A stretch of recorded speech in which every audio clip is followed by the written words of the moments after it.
Muchas gracias. Agradezco mucho a Egbert la invitación para venir a charlar con ustedes hoy sobre el acceso a la información gubernamental y la brecha digital.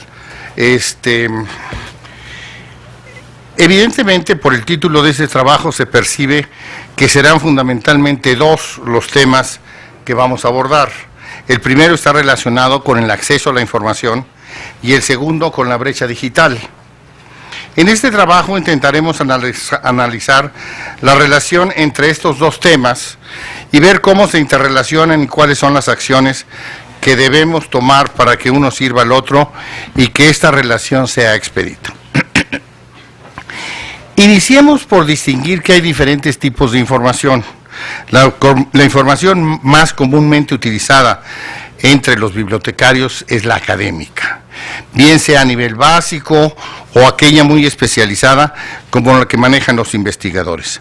Sobre este tipo de información se ha escrito una gran cantidad de trabajos, entre ellos los que analizan los diferentes aspectos de su creación, publicación, adquisición, organización y diseminación. Sin embargo, nuevos retos para atender a cierto tipo de usuarios que se sienten estrechamente unidos a la tecnología de la información y la documentación, tenemos que hacerles frente. Mencionemos solo algunos de los retos que los bibliotecarios tienen que atender, siendo uno de ellos la educación a distancia y dentro de esta los cursos en línea masivos y abiertos, mejor conocidos como MOOCs. En ambos casos se supone que el estudiante haya dentro de las aulas los materiales en forma que forman parte del curso, así como las lecturas complementarias.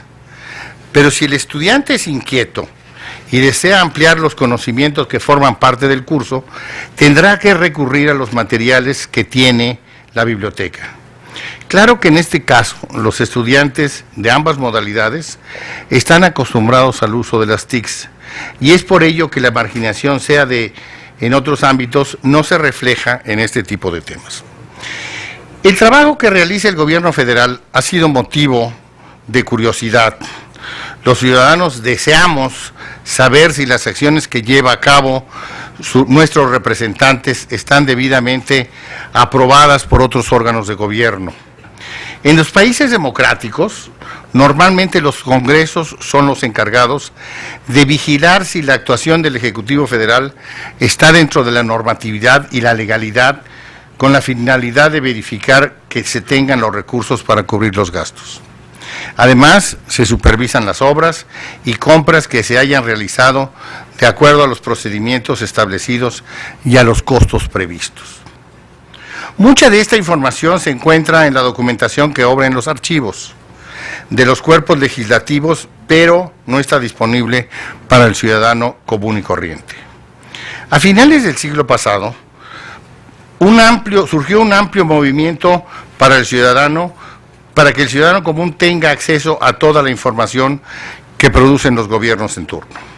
Esto es, no solamente se trata de que se dé a conocer públicamente las labores comprometidas por el gobierno, como estábamos acostumbrados, que cada 1 de septiembre llegaba el señor presidente y nos daba cuentas de cuán hermoso país teníamos, aunque algunos decían que cuando empezaban los informes presidenciales, así empezaban los cuentos de horror.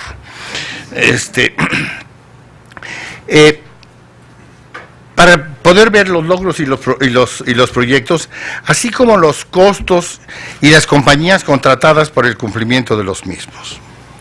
En México, a partir del 2002, se aprobó la Ley Federal de Transparencia y Acceso a la Información Pública Gubernamental, a través de los cuales nos ha permitido conocer el trabajo del gobierno y estar al tanto del desempeño y de los resultados de los servidores públicos, con el propósito de actúen ética y profesionalmente. El artículo 7º de la referida ley establece las obligaciones de transparencia y en el artículo 13 se delimita cuál será la información que podrá considerarse como reservada y confidencial. También instituye la obligación de que los sujetos obligados tienen por ley proteger estos datos y proporcionar aquellos que la ley permite. Además, existe un reglamento de la propia Ley de Transparencia, que se llama Reglamento de la Ley Federal de Transparencia y Acceso a la Información Gubernamental, que norma las actividades que se realizan al amparo de la ley. Para hacer cumplir esta, fue creado el Instituto Federal de Acceso a la Información y a la Protección de Datos, IFAI. Por medio del uso de estas leyes, nos podemos informar del actuar del gobierno federal. Y digo federal porque esta ley no implica, no cubre las acciones de los gobiernos locales o los gobiernos estatales. Esos tienen, algunos, los que tienen sus propias leyes. Muchas de las acciones que se realizan en el gobierno caen bajo los supuestos de esta ley. Por lo tanto, podemos saber cuándo, cómo, quién y en qué condiciones se realiza el trabajo en todas las dependencias y entidades gubernamentales. Posiblemente, voy a poner dos casos, posiblemente los dos casos más representativos sobre la aplicación de esta ley son los que escandalizaron a la sociedad mexicana. Uno por el alto costo de unas toallas en la residencia presidencial, y el otro por la compra de unos colchones para la casa de un embajador en Europa, cuyo precio parecía ser excesivamente elevado. De esta forma, la sociedad mexicana se conmovió al conocer los precios y perdió de vista que por primera vez tenía la posibilidad de saber si el gobierno estaba adquiriendo a precios justos los insumos necesarios. ¿Por qué preocuparse por los precios justos? Porque se están adquiriendo con recursos públicos, recursos que han sido recaudados mediante los impuestos y por ende son públicos, recursos de la nación que permiten que se fijen los impuestos para que el gobierno pueda realizar una serie de acciones de forma eficiente y eficaz. Es decir, estos recursos no son del gobierno, sino de los contribuyentes, quienes le otorgan este poder para desempeñar su trabajo en beneficio de los ciudadanos. Vaya paradoja que si son nuestros recursos, no tuviéramos acceso o no tengamos acceso a ver cómo se gastan nuestros recursos. Bueno, el petróleo mexicano también es nuestro, ¿no? Es como el noruego, ustedes reciben todos los años un cheque, ¿no? Bueno, también es factible que se desee conocer cuáles son las relaciones entre una empresa o empresario y un funcionario público, para estar en posibilidades de entender y juzgar si esta relación afectó o no la asignación de una obra, de una compra, y si las condiciones de pago y las formas de realizar determinado trabajo es el pertinente para que sirva a la sociedad. No obstante, existen limitantes en la información que el ciudadano puede solicitar. O sea, no podemos solicitar todo, aunque lo solicitamos, no nos contestan. Ya que existe información de carácter personal, como es aquella que identifica a una persona, esto es, su nombre, edad, dirección, número telefónico, correo electrónico, situación financiera, propiedades, expediente clínico, entre otros datos que son personales. Eso no están, la ley no nos dice que tenemos que dar información. La información de carácter especial para la seguridad nacional también, la seguridad pública y la defensa nacional se considera como reservada. En algunos casos, cuando un ciudadano solicita información sin utilizar los medios electrónicos, por ejemplo, los productores establecen un cargo por expedir copias que requieren para dar respuesta a sus solicitudes. Hay casos inexplicables, como la imposibilidad de saber el costo de los segundos pisos en la Ciudad de México, asunto que no está claro por qué está reservado. O sea, se reservó por 12 años. Y la pregunta sería, ¿por qué? ¿Qué es lo que está atrás?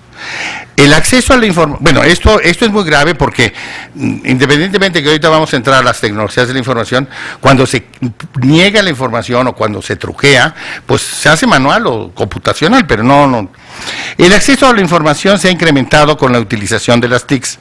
Sin embargo, Antes de su popularización, los ciudadanos ya tenían la posibilidad de saber cómo funcionaba su gobierno y el desempeño de los servidores públicos, pero tenían que asistir a algún lugar especial.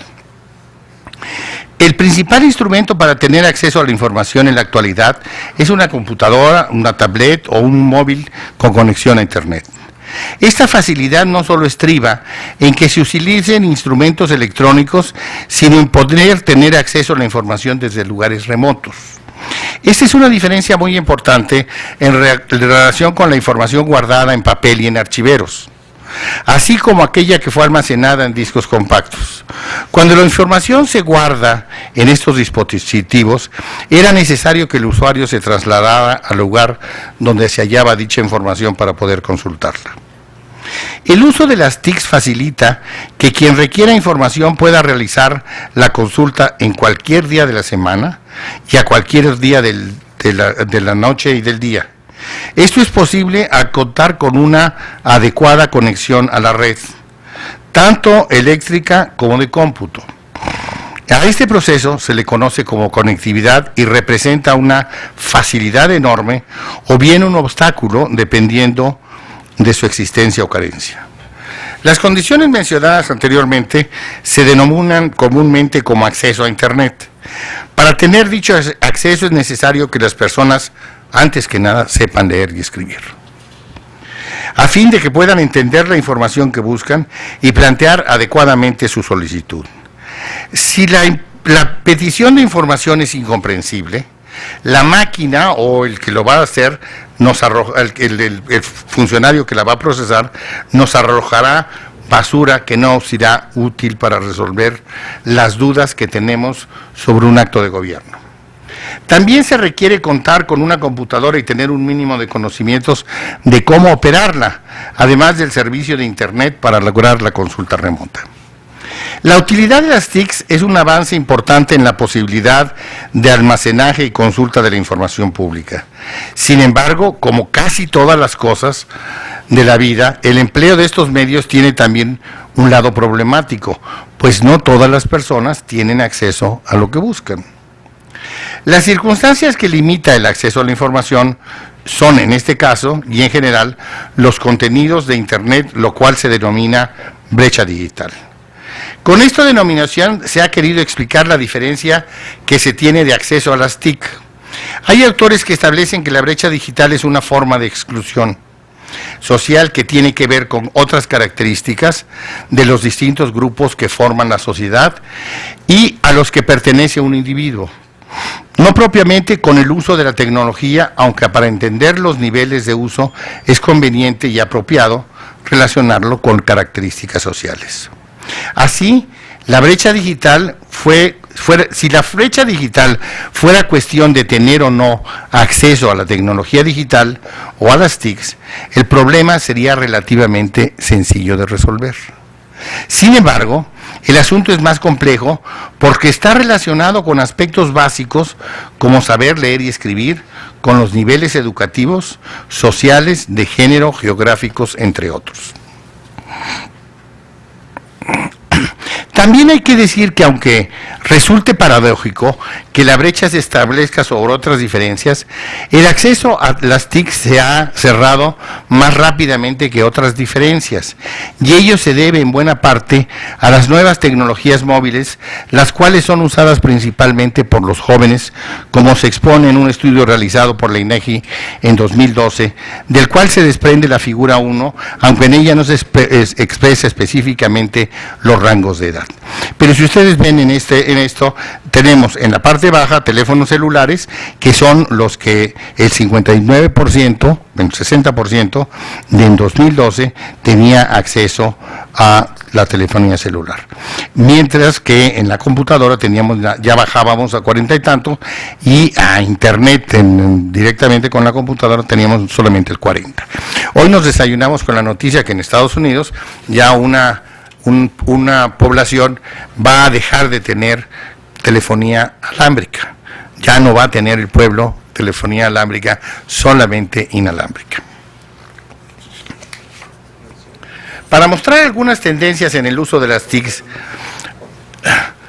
tanto en hogares como en volúmenes de la población usuaria de ellas, se ha utilizado la encuesta Hábitos de los usuarios de Internet en México en 2013 de la Asociación Mexicana de Internet y la publicación Estadísticas sobre disponibilidad y uso de la tecnología de información y telecomunicaciones en los hogares 2012, generado por el Instituto Nacional de Estadística y Geografía. Cabe mencionar que se usaron estos estudios con la finalidad de contar con elementos de comparación, como el año, porcentajes, cifras y temáticas. Por ejemplo, los datos a veces no se pueden realmente establecer una relación muy clara, porque, por ejemplo, la Asociación Mexicana de Internet se expresa todos sus cuadros en cifras y la publicación del INEGI lo hace en porcentajes. Ahí ya tenemos una diferencia interesante. Sin embargo, se sabe que en cuestión de encuestas los resultados pueden variar debido a su aplicación metodológica. Así, por medio de la figura 2, se evidencia que el número de usuarios de Internet sea más que duplicado de 2008, pues en 2006 hubo 20 millones de personas que utilizaron esta herramienta y 6 años después esta cifra llegó a 45 millones. O sea, se duplicó. De seguir así la tendencia expuesta durante estos 6 años, posiblemente este año de 2014 ya ha sobrepasado los 50 millones y nos estamos acercando a la mitad de la población mexicana con acceso a Internet. Ahora, si bien el incremento de uso de esta tecnología ha sido muy acelerado, también es cierto que en México todavía existe un rezago considerable para ello. Para ello, el total de hogares con Internet en países seleccionados de la OCDE, por ejemplo, de este modo se tiene que esta selección México ocupa el 9º lugar,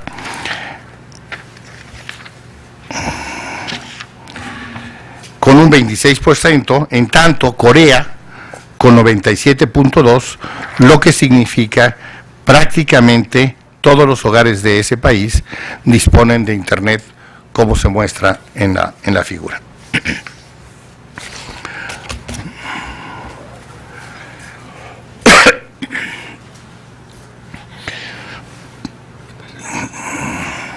Por otra parte, el INEGI expone que solo 1 de 4 hogares cuenta con acceso a Internet. En consecuencia, la información proporcionada por la figura 4 se evidencia que únicamente el 26% de los hogares mexicanos tienen acceso a Internet, mientras que un 74% carece de ese servicio. También es relevante señalar que un 32.2% posee computadoras y el 67.8% no tiene. Si se relacionan los porcentajes de los hogares que cuentan con acceso a Internet y computadoras, se halla una diferencia de 6.6, lo que significa que aunque se tenga computadora, en algunos hogares todavía se carece de conexión a la red mundial. Y esto es si no hablamos de escuelas, el terrorífico informe que nos acaba de dar INEGI, que nos alació el pelo, ha sido que las escuelas, nosotros mandamos a los chicos a que vayan a lugares peores que las casas, porque los datos, de verdad, los datos son escalofriantes. Yo no los estoy inventando, véanlos ahí, el porcentaje de hogares que tienen agua corriente es menor de las escuelas que el de las casas. El porcentaje de escuelas que tienen acceso a la electricidad es menor que los en las casas.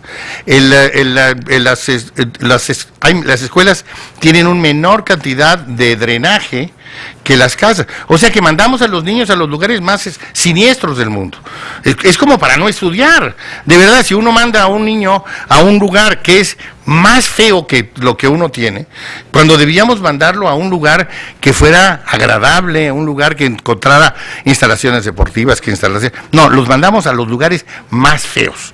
Les decimos, el mensaje finalmente es decirle, todo esto que decimos, te vamos a dar una tableta, no sé para qué, porque no hay electricidad donde la conectas. Bueno, en la figura 4 Se menciona que el 74% de los ciudadanos no cuentan. No, ya me pasé. En la figura 4 se menciona que el 74% de los ciudadanos no cuentan con servicio de Internet en su hogar, además de que el 67.8% no posee una computadora en su casa. Sin embargo, los datos de la figura 5 prueban que el 52% de la población tiene conexión a la red en su hogar, así como el 55% gozan de una computadora. En consecuencia, los hogares se han instituido como el principal lugar de acceso, seguido de los sitios públicos, el trabajo, la escuela, en la casa de otras personas y el resto no especifica dónde. En la figura 6,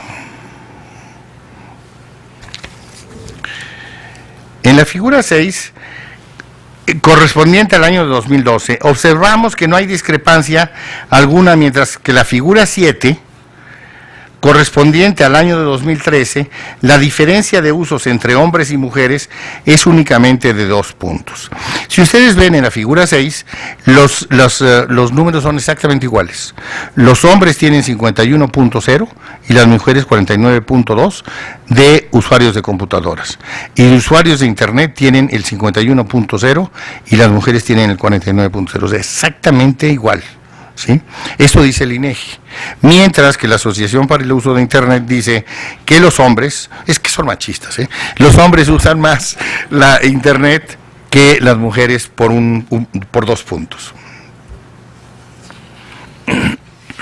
Bueno, como se ve en la figura 8, los usuarios que utilizan primordialmente el Internet por grupos de edades, en 2012, fueron aquellos que abarcan entre 12 y 34 años, con un 64.1%. Asimismo, el porcentaje de usuarios de computadora de estos grupos de edad fue de 61.9%. Por lo tanto, el uso de las TIC se da primordialmente entre la población joven, cosa que ya sabíamos. Caso contrario a la población joven, los usuarios de 35 años en adelante, y algunos como otros, como el que lee, que ya lo suplicó, en adelante casi no usan la computadora o Internet, pues los porcentajes correspondientes del 24.2 y del 24.2 así lo manifiestan. Si ustedes ven, son muy poquitos. La figura 9 nos indica la distribución de los usuarios de Internet y grupos de edad en 2013. Así tenemos que la población que lo utilizó, que es una forma muy parecida de verlo, de la anterior cifra, nada más que esta está tomada de la Asociación Mexicana para el Uso de Internet, tenemos que el 12 a 34 años de edad son el 62% en relación con el otro que era 64%. De acuerdo con la figura 8 y 9, se puede afirmar que en 2013 hubo un descenso de usuarios de Internet entre la población de 12 a 34 años con respecto al 2012. Es decir, en 2013 el porcentaje de uso de estos grupos fue de 62, mientras que en 12 fue de 64. ¿Por qué? ¿Quién sabe? La periodicidad de uso de Internet durante 2012 fue mayormente semanal. O sea, cuando les preguntan cómo usan, cada cuándo usan, dicen que semanalmente es el mayor uso, 51%. Las diferencias entre estos dos periodos de 12%, como se ve en la figura 10. La información presentada en esta forma no permite establecer diferencia de uso entre los días laborales y los fines de semana, mientras que sí lo hace con la gráfica que nos presenta la Asociación Mexicana para el Uso de Internet, que no nos dice qué tan frecuentemente lo usa, sino qué días los usa. Y esto viene a terminar con un viejo dicho mexicano que dice que los lunes ni las gallinas ponen, porque aparentemente en Internet sí ponen, porque el 82% dice que consulta el lunes. Es que en México, por ejemplo, en la industria de la construcción no trabaja ni Dios, ni Dios, no trabaja nadie. Entonces los lunes ni las gallinas ponen, y en Internet sí. Entonces, Por lo contrario, la figura 11 se puede ver que el empleo de Internet durante 2013 se concentró en 5 días a la semana, de lunes, martes, miércoles, jueves y viernes, ¿sí? En los fines de semana el uso de la red disminuye, es el caso del día sábado, cuyo porcentaje fue de 62%, si bien en ese día de fin de semana hubo un declive de 15% con respecto a los días anteriores, se utilizó más que el domingo, el cual es prácticamente la mitad de los otros. Esto puede tener que ver con que se dice que donde más se usa es en el trabajo. Entonces, al no estar en el trabajo, esto puede ser una de las causas. En 2012, los principales usos de Internet fueron para comunicarse y para obtener información. Y aquí ya nos llegó lo que queríamos llegar. Con un 59% cada uno, ¿sí? 59.6%. La actividad para apoyar la educación y la capacitación obtuvo un porcentaje de 31%, lo que nos indica que los usuarios no aprovechan ampliamente esta herramienta para mejorar sus condiciones de vida, como se muestra en la figura 12. O sea, la gente usa para comunicarse, correos electrónicos, chatear, etcétera, o para buscar información. En la figura 13, se aprecia que 3 actividades tienen un porcentaje mayor del 80%. La primera y la más usada es para recibir y enviar correos. Es decir, la utilización del correo electrónico es muy socorrida, 87%, seguida muy de cerca por la búsqueda de información con 84%, y posteriormente el uso de las redes sociales, con 2 puntos menos que el anterior. Es interesante que la búsqueda de información sea la segunda causa, pues nos permite suponer que dentro de este porcentaje se halla el de dar seguimiento a la información gubernamental que se localiza en los portales y sitios web del gobierno, o al menos eso debíamos esperar. Por medio de los datos que se contienen en la figura 14, se puede observar que la mayoría de los internautas hacen uso de las redes sociales, pues hay un porcentaje muy elevado que podemos decir que casi todos los que utilizan Internet usan alguna red social, pues el 93% respondió que la utiliza. El restante 7% manifiesta diversas razones para no manejar redes sociales. No obstante, bueno, y esas razones son de que es muy cara, que en fin, no les gusta, no es segura. No obstante, una parte importante, el 44%, revela que no lo hace para proteger sus datos. El 24% canceló el servicio porque tenía problemas y por aburrimiento, pero finalmente decidió dejar de emplear las redes sociales. Como se puede percibir, las condiciones para tener acceso a la información pública han mejorado. Han mejorado en cuanto a que la ley nos permite tener acceso a ella. Tenemos que luchar todavía contra algunos obstáculos que se ponen de vez en cuando, pero las TICs nos permiten también poner, tenemos la ley y tenemos el instrumento. No obstante, estas condiciones aún están lejos de ser óptimas. Aunque el uso de las TIC se ha incrementado, la consulta de información gubernamental es baja. Esta situación se debe principalmente a la falta de cumplimiento de presentar la información de manera sencilla por parte de algunas autoridades, quienes al parecer hacen todo lo posible por no informar.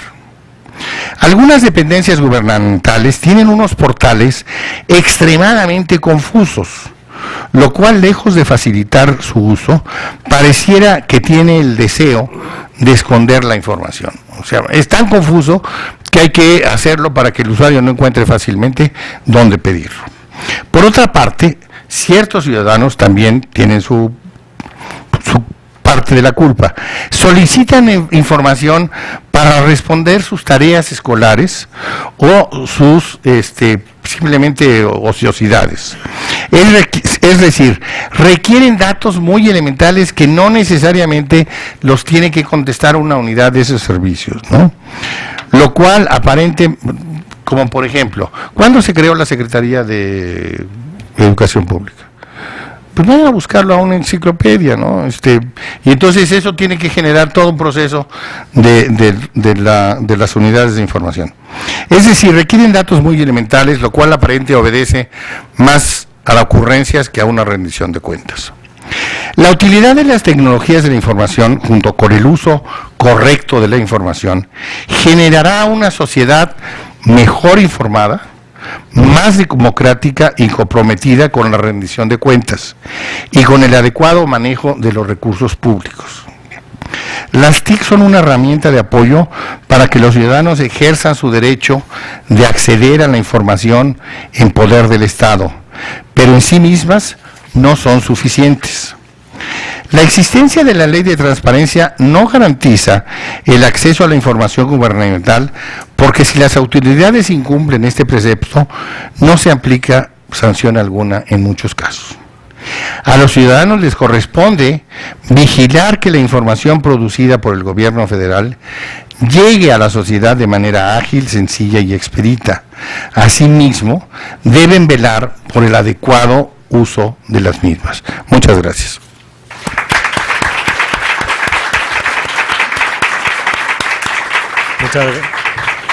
Muchas gracias, doctor Rodríguez Gallardo, por la excelente conferencia que nos ha ofrecido. Y todavía nos quedan unos minutos para atender alguna pregunta que haya entre el público. Por favor. Identifíquense, por favor, de... Soy Juan, investigador de aquí del instituto. Bueno, una felicitación a Adolfo por la presentación. Más que una pregunta sería como a lo mejor una duda sobre de los datos, porque a la hora de que se presentaron los datos aquí, pareciera que algunas de las cosas que están ahí dicen que hay mucho acceso a la información. Se dice que 80 y tantos % de las personas buscan información en la red, etcétera. Son los datos estos de las encuestas, me queda claro, pero yo creo que hay como que hacer un gran contexto de todo esto, porque o hay que cruzarlo contra otros datos. Por ejemplo, en la web mundial, a nivel mundial, la World Wide Web solo representa el 24% de la Internet. O sea, 3/4 partes de la Internet no es web, es transmisión de películas, torrents, peer-to-peer, videos, todo, pero no es búsqueda de información, solo 1/4 parte que es web. De esa 1/4 parte, o sea, ya desde ahí es el uso de la web. Si aquí hacemos la abstracción a México, pues queda todavía mucho peor, ¿no?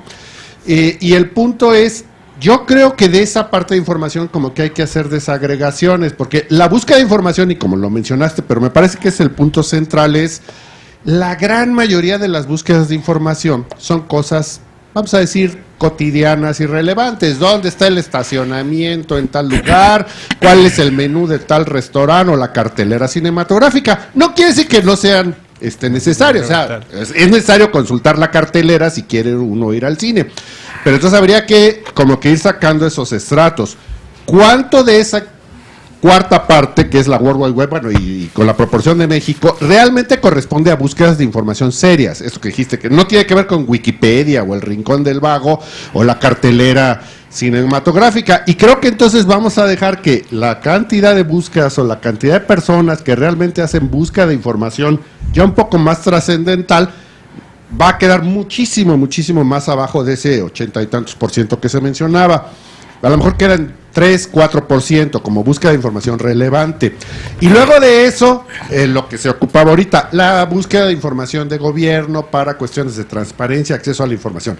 Si todavía a ese 3%, 4% le sacamos la proporción, a lo mejor nos queda en el 0.03 o 0.0003 de la información. Y me parece que ese es el punto como que habría que destacar dentro de todas estas cifras, porque si no, las cifras así presentadas, de repente a alguien que no sabe ver o no puede ver bien las cifras, podría dar una idea de que, bueno, pues si ya el 80%, si el 50% de las personas tiene acceso a la información, pues ya estamos del otro lado, y como si 50% de las personas pudiera hacer búsqueda de transparencia o cosas por la internet. Entonces nada más creo, o sea, me parece que es totalmente correcto y válido lo de la brecha digital, o sea, creo que ese trabajo que has hecho es perfectamente válido y totalmente, pero lo que quiero es precisamente ahondar que ese punto y ese hecho es todavía mucho más grave, lo de la brecha digital y el acceso, y el de la información gubernamental es todavía muchísimo más grave, con las cifras reales que se manejan ya cruzando información de varias fuentes, ¿no? Porque si no, de repente, pues como que ya íbamos en el camino, ya está del otro lado, y creo que estamos muy lejos y creo que cada vez más lejos, ¿no? Gracias, doctor. Si quiere, bueno, si quiere, contesto. Mira, Juan, el problema es que dicen que hay 3 tipos de mentiras: las grandes, las chicas y las estadísticas. Si tú ves el 87% que dice usarlo, no es el 87% de la población, es el 87% de los que dijeron que lo usaban. Entonces, cuando suena así, dice uno, no, hombre, pues le está usando mucho. No. Estoy de acuerdo contigo, esto tiene que ponderarse. Simplemente lo puse por cuestiones de tiempo, no me daba para más. Estoy de acuerdo contigo que eso se tiene que ponderar, se tiene que poner en un contexto, porque efectivamente, ahora, dependiendo de el 87%, de toda la población, no es de toda la población, es de los que dijeron que estaban utilizándola, pero lo dijeron. Tampoco tenemos una comprobación de que lo están usando. O sea, ahí estoy de acuerdo que hay que irlo matizando para que pueda tener una mayor relevancia y podamos tener cifras más completas, ¿no? Inclusive la misma forma de presentación es muy importante. Durante muchos años, bueno, lo hemos vivido todos, el gobierno mexicano nos dice cuánto hizo. Nos dice, este año se construyeron 50,000 escuelas. Y aplaudimos como locos, ¿eh? Pero lo que no nos dice es cuántas teníamos que haber construido.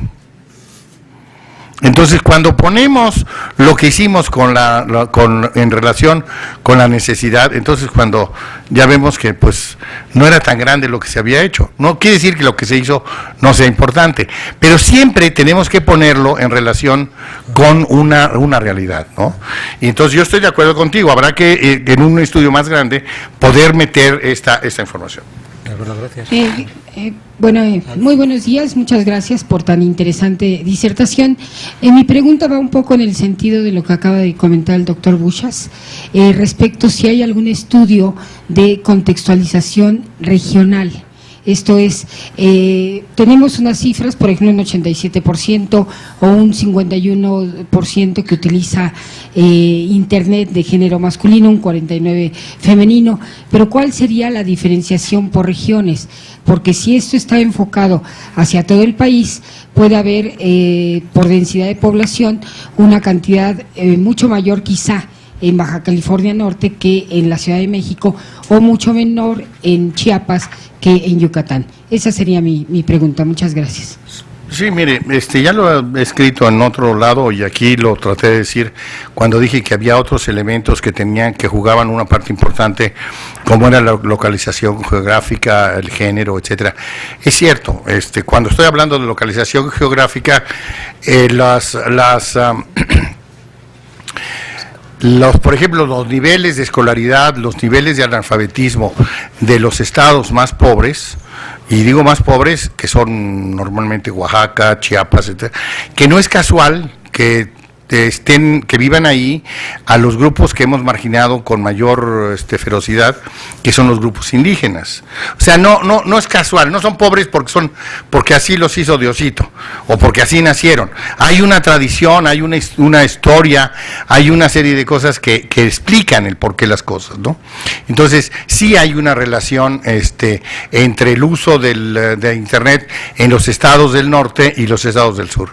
Pero no es solamente porque uno los usen más, sino cuando empezamos a ver, de nueva cuenta, lo ponemos en un contexto y decimos, sí, pero tienen niveles, en el norte casi no hay analfabetos.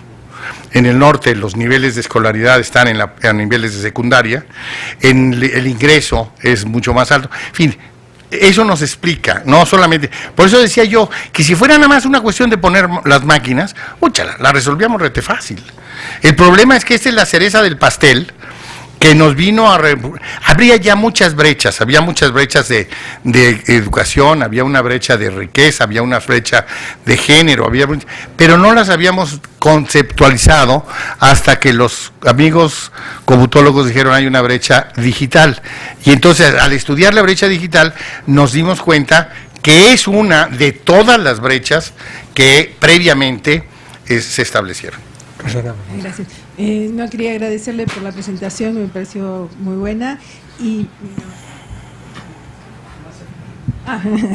ahora, a ver si escucha mejor. Decía que muy excelente la presentación.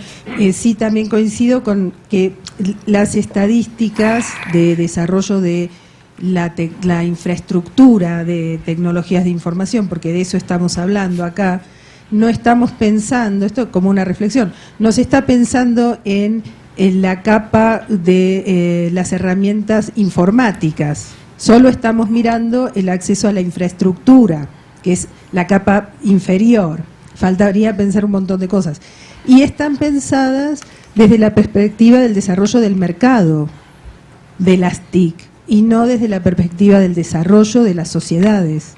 Cuando lo pensamos desde la perspectiva del desarrollo de las sociedades, surge la necesidad de cruzar con las otras dimensiones y ver qué está pasando en cada grupo poblacional, en cada región, y bueno, toda esta que faltan desarrollar esos indicadores. Nosotros como sociedades necesitamos esos indicadores desagregados, eso por un lado. Y por el otro lado, la brecha que no se menciona en ningún lado es la brecha de producción de las herramientas. En ningún lado estamos analizando qué capacidad tenemos en los países de desarrollar nuestros propios instrumentos tecnológicos, que es fundamental porque estas tecnologías tampoco son neutrales y marcan una tendencia de uso, marcan una posibilidad de aprovechamiento y vienen acompañadas con toda una práctica y una cultura que hace a la forma en que son usadas. Por eso son tan usadas para el entretenimiento, para aplicaciones más de tipo personal y poco desarrollado el uso para otro tipo de consultas o aplicaciones más estratégicas. Sí. Creo que bueno. Estoy de acuerdo con usted. Gracias. Sí, para ello. Doctor, también me pareció muy interesante. Mi pregunta más que nada va enfocada en el saber o de qué manera estas instituciones públicas podrían facilitar que hubiera un equilibrio para los ciudadanos entre lo que deben o pueden solicitar y pues lo que se les puede dar, porque bueno, como usted dice, a lo mejor ellos solicitan cosas muy, por ejemplo, que tienen que ver con los datos personales, que ya hay una ley de protección a ellos y que no se les puede dar, pero ellos desconocen eso. ¿En qué medida las instituciones públicas, haciendo uso de toda esta tecnología, podría en cierta forma empezar a crear ciertas habilidades en los ciudadanos para mejorar ese acceso a la información? Mire, yo creo que el acceso a la información es una parte de la democracia. O sea, no es otra cosa más que la democracia no es el poner el voto, sino es el ejercer el ciudadano, el poder que tiene, el criticar al gobierno, pero no se trata de criticarlo nada más ideológicamente, decir estos son una bola de burgueses o son luchadores. No, eso de verdad necesitamos hilar más fino, ¿no? Necesitamos saber. Y necesitamos poder tener información verificable, información que hemos solicitado. Mire, si alguien me pregunta, y ya no lo preguntaron, y digo, nos preguntaron porque aquí está la pobre Gaby, que es la encargada de dar respuesta a todas las preguntas que nos hacen de transparencia en la universidad. Dígame cuántos libros clasificó en cada una de las categorías de del sistema decimal Dewey. ¿Qué les parece? De la manera. Entonces, ¿saben qué contestamos? Usamos el sistema de clasificación de la Biblioteca del Congreso. Pues sí es cierto, no tenemos esa, pero es una ociosidad. O sea, ¿para qué lo necesitamos? Pues quién sabe, pero eso no nos va a hacer mejor gobierno, ni peor gobierno, ni nos está vigilando. Es diferente cuando nos dicen, quiero saber la lista de cuadernadores que ustedes tienen y las condiciones en que están encuadernados. Sí, ahí está en la página de la Dirección General de Bibliotecas. Ven cómo ejercemos el presupuesto libre, pero lo otro. Ahora, yo creo que es una parte importante y las tecnologías nos lo permiten. El saber y el ejercer el gobierno desde diferentes lugares es una obligación de todos, del gobernante y del ciudadano. O sea, no podemos simplemente sentar y decir, ya voté y ganó el que yo quería o perdió el que yo quería y ahí vamos, no. Yo creo que la parte de la democracia es el ejercicio diario. Y la información gubernamental es un elemento muy importante, no solamente en la información que tenemos, sino en el ejercicio de la democracia. Por eso la tenemos que vigilar los ciudadanos y los funcionarios públicos tenemos que ser conscientes de que esa información es, un día nos reclama una profesora de ciencias políticas, nos pone como muéganos. Y entonces, es que ustedes que dieron mi correo electrónico, porque le llegó una oferta de publicar su libro, de esas que llegan de repente. Y entonces, ella decidió que nosotros habíamos dado nosotros cuando recibimos una tesis, guardamos el correo electrónico de ella, estrictamente en el momento en que le decimos que ya su tesis está en TESUNAM, en ese momento borramos el correo. Pero vamos a la página de la Facultad de Ciencias Políticas y ella tiene una página completa con todos sus datos. Y entonces nos viene y nos pone como muéganos, y entonces le tuvimos que decir, mire, querida maestra, vea usted la página que puso usted, en donde está, creo que hasta la cantidad de dinero que tiene en su cuenta bancaria. Entonces, no me venga a decir que yo lo... O sea, creo que tenemos que ser muy conscientes de qué ponemos y qué no ponemos. A ver si nos puede permitir la... maestra. Me va a regañar entonces. En 4 segundos ya queda difícil. Pues nada, le felicitamos. Muchas y gracias. le entrego la constancia de su participación en esta conferencia. Muchas gracias.